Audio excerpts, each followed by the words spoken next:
ஒரே ஒரு 5 லிட்டர் இதய மந்த்ரா கடல் எண்ணெய் பேக் ஒரு மாசம் முழுசுக்கும் அத்தனை சமையல் முடிச்சு விடலாம். இதய மந்த்ரா.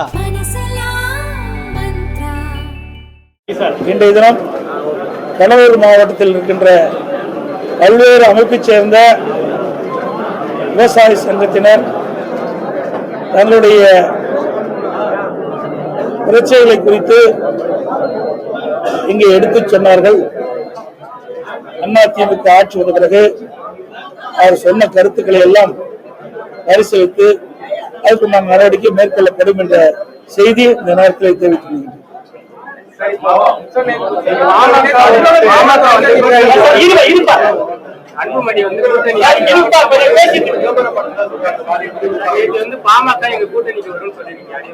கூட்டணிக்கு வந்தாலும் வரலாறு அல்ல, கூட்டணியில் இல்ல, கூட்டணியில் இல்லாததோ அது கேட்கிற கேள்வி. கூட்டணியே வரலைய நல்லா தெரிஞ்சுக்க. கூட்டணிக்கு வந்தாலும் வரலாம் என்றுதான் இருக்கு. அதை பார்த்து கேட்டுக்க, வந்தா அந்த கேள்வி கேளு.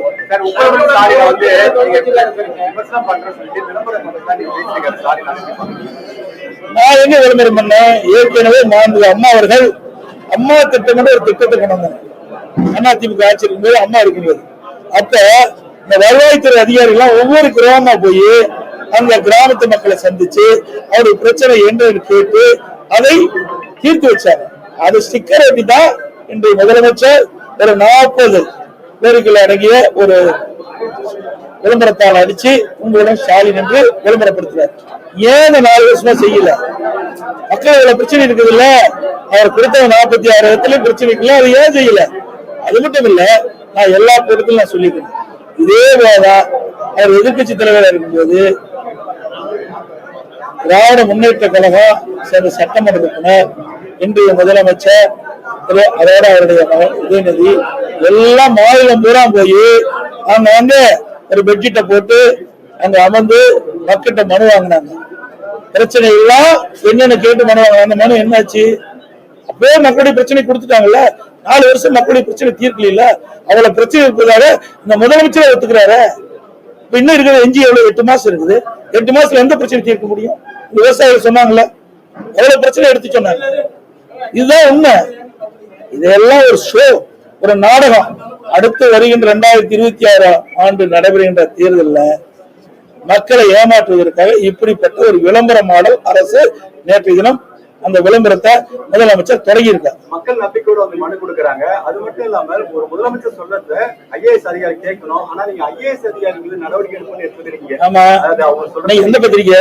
புதிய தலைமுறை. ஒண்ணு வச்சுக்கங்க, அரசு சம்பந்தப்பட்டது உண்மையை பேசணும் சொல்லுது. நல்லா புரிஞ்சுக்க. அதுதான் உண்மையை சொல்லதான் சொல்றேன். இவ்வளவு தவறா சொன்னா கேட்கலாம்ல. 1 கோடியே 5 லட்சம் மனுக்கள் பெறப்பட்டு 1 கோடியே 1 லட்சம் மனுக்கு தீர்வு காணப்பட்டிருக்காங்க. அப்படியே இந்த விவசாயிகள் எல்லாம் வந்து புகார் கொடுக்குறாங்க. இத்தனை விவசாயிகள் குறையில சொன்னாங்கல்ல, 1 கோடியே 5 லட்சம் மனு என்ன, அந்த மனுவுக்கு என்ன தீர்வு என்னங்க? அது வெள்ளையறி கொடுங்க.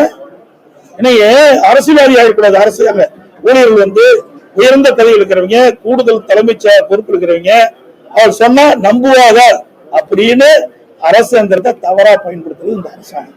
அதனாலதான் சொன்னேன், தவறாக நீங்க செய்தி வெளியிட்டா அது முழு பொறுப்பும் அந்த கூடுதல் தலைமைச் செயலாளர் யார் வெளியிட்டாங்களோ அவர் தான் ஏத்துக்கணும்.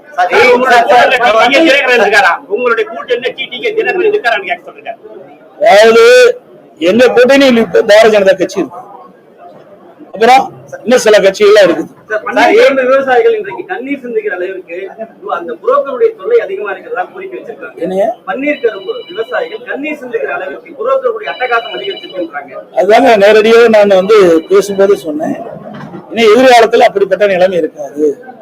அரசாங்கமே நேரடியாக விவசாயிகளை சந்தித்து அந்த பொங்கல் தொகுப்பு கொடுக்கின்ற பொழுது அந்த பன்னீர் கருமை அரசாங்கமே கொள்முதல் செய்யும். நியாயமான விலை அரசு நிர்ணயிக்கப்பட்ட நிலை அந்த விவசாயிகளுக்கு கிடைக்கும். ஏடிக்கு பயந்துகிட்டு டெல்லியில போய் அதிமுக அடமான வச்சிருக்காரு எடப்பாடி பழனிசாமி, திமுக ஸ்டாலின் சொல்லிருக்காரு. இன்னும் அடுத்த வருங்காலங்களில் ஒட்டுமொத்தமா மக்கள் வீட்டுக்கு அனுப்பிச்சிருவாங்க. இப்ப பேசுறேன் சார், நேற்று நான் பேசுறேன். நேத்துல நீங்க டிவில எடுத்தீங்களா இல்லையா? எடுத்தீங்களா இல்லையா? எனக்கு என்ன விவசாய தொழில் ஒண்ணுதான், பெரிய கம்பெனியா விளையாட்டு இல்ல. சரிதா? நான் விவசாயம் தான் பண்ணிட்டு இருக்கிறேன். விவசாயத்துல என்ன பண்ண முடியும்? ஒண்ணுமே பண்ண முடியாது. நல்லா புரிஞ்சுக்கங்க. மத்திய இந்திய அண்ணா திராவிட முன்னேற்ற கழகத்தை பொறுத்த வரைக்கும் மக்கள் தான் எஜமானர். அவருடைய பிரச்சனையை தான் நாங்க பேசுவோம்.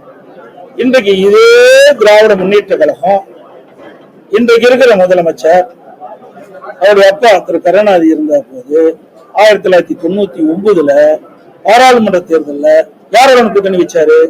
இது வரைக்கும் நான் கேள்வி கேட்டு தயவு சொன்னாரா? 2001 இதே பாரதிய ஜனதா திமுக கூட்டணி வச்சு. அப்பெல்லாம் ஏன் இதெல்லாம் சொல்லல? இப்ப ஏன் சொல்றாரு? பயம் வந்துட்டுது. எடப்பாடி பழனிசாமி யாரோடையும் கூட்டணி வைக்க மாட்டாருன்னு நினைக்கிட்டு இருந்தாரு.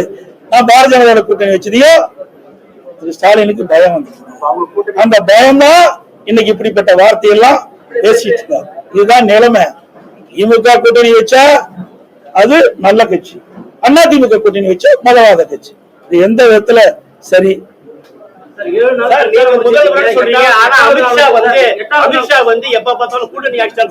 கூட்டணி ஆட்சி இல்ல, எங்களுடைய கூட்டணி ஆட்சி அமைக்கணும் சொல்றேன். கூட்டணி ஆட்சி அமைக்கணும் சொல்றேன். நீங்க தவறா புரிஞ்சுட்டு வெளிப்பட்ட நான் என்ன? நானே தெளிவா சொல்லிடல. நல்லா புரிஞ்சுங்க. இந்த கட்சிக்கு யார் கூட்டணி தலைமை தாங்குது சொல்லுங்க, நீங்களே சொல்லுங்க. அப்புறம் நான் எடுக்கிற முடிவு தானே. அப்புறம் யார் முதலமைச்சர் ஆகுறாங்க, யார் ஆட்சி அமைக்குது சொல்லுங்க, நீங்க சொல்லுங்க. நாங்க நீங்க எங்களை கேள்வி கேட்டீங்களா? நாங்க தெளிவுபடுத்திட்டோம். நாங்க இருவரும் அமர்ந்து தெளிவுபடுத்தியாச்சு.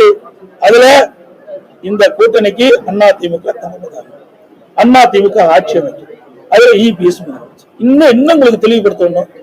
வேணுமே தோண்டி தோண்டி ஏதாவது ஒரு பேரை செய்து ஊடகத்துக்கு வேணும். இந்த கூட்டணியில் ஏதாவது விரிசல் ஏற்படுத்தணும். ஒன்னும் முடியாது. தெளிவான கூட்டணி அண்ணா திமுக கூட்டணி பிரம்மாண்டமான வெற்றி பெற தனிப்பெரும் ஆட்சியை அமைக்கும். உங்க கூட கூட்டணிக்கு வந்தா நாங்க வந்து மந்திரி சபையில சார் அந்த பாத்துக்களை விடுங்க. ஏங்க பந்தியிலே வேற வைக்கல இலவசங்க இருக்கு. திமுக அரசு வீட்டுக்கு அனுப்புறதுக்கு மக்கள் தயாராகிட்டாங்க. ஆமா, நிச்சயம் தயாராகிட்டாங்க.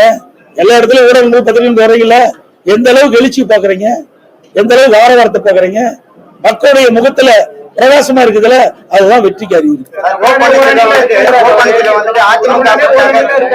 ஆமா, அவர் அணியில சரியான அணிதான். சொல்ல பார்க்கலாம். அவருடைய கூட்டணி அங்க வைக்கின்ற கட்சிகள்லாம் மக்களை பத்தி சிந்திக்குதா? இன்றைக்கு அந்த கூட்டணி வைக்கின்ற கட்சிகளுடைய மக்களுடைய பலம் குறைஞ்சிட்டு இருக்குது. இவர் பண்ற தப்பெல்லாம் அவர் உடனடியா இருக்கிற மக்கள் பாக்குறாங்க. அது எதிர்காலத்துலதான் அவர்கள் தெரிஞ்சுக்குவாங்க. சார், அதிமுக ஆட்சியா எந்த ஒரு நிபந்தனையும் இல்லாம ஓ பன்னீர்செல்வம் வரதுக்கு தயாரா இருக்காரு சார். அதெல்லாம் கடந்து போச்சு, காலம் கடந்து போய்விட்டது சார். பாமக 2 அணியா இருக்கா சார்? ஒண்ணு அப்பா ஒரு புள்ளியா சார். அதெல்லாம் உட்கட்சி பிரச்சனை சார். உட்கட்சி பிரச்சனை நாங்க எப்படி சார் தலையிட முடியும்? இந்த கட்சிக்குள்ள இருக்கிற பிரச்சனை, அது அவருடைய பிரச்சனையை நாங்க தலையிட முடியும். இன்ன வரைக்கும் நீ கேட்டுட்டு இருந்தீங்களா என்ன குறை சொல்லான்னு என்ன கேக்குறீங்களா? இவ்வளவு நேரம் கேட்டுட்டு என்ன குறை சொல்லான்னு என்ன கேக்குறீங்களா? எவ்வளவு குறை சொன்னாங்களும் உங்களுக்கு தெரியும். ஊடகத்திலையும் படம் பிடிச்சிங்க, அதெல்லாம் போடுங்க. திருச்சி சிவா வந்து கருணாநிதி காமராஜர் வந்து ஏசில தூக்கம் வரல அப்படின்னு சொல்லிட்டு கருணாநிதி தன்னிடம் சொன்னதா ஒரு கருத்தை சொல்லியிருக்காரு. அது பெரிய சர்ச்சையாகுது. அது நீங்க சார், எனக்கு வந்து அதெல்லாம் தெரிவிக்க அந்த காலகட்டத்தில் என்னுடைய வயசுக்கு அவருடைய வயசுக்கெல்லாம் இணை இல்லை. அவருக்கு ஏதாவது கனவுன்னு சொல்லியிருப்பாருன்னு நினைக்கிறேன்.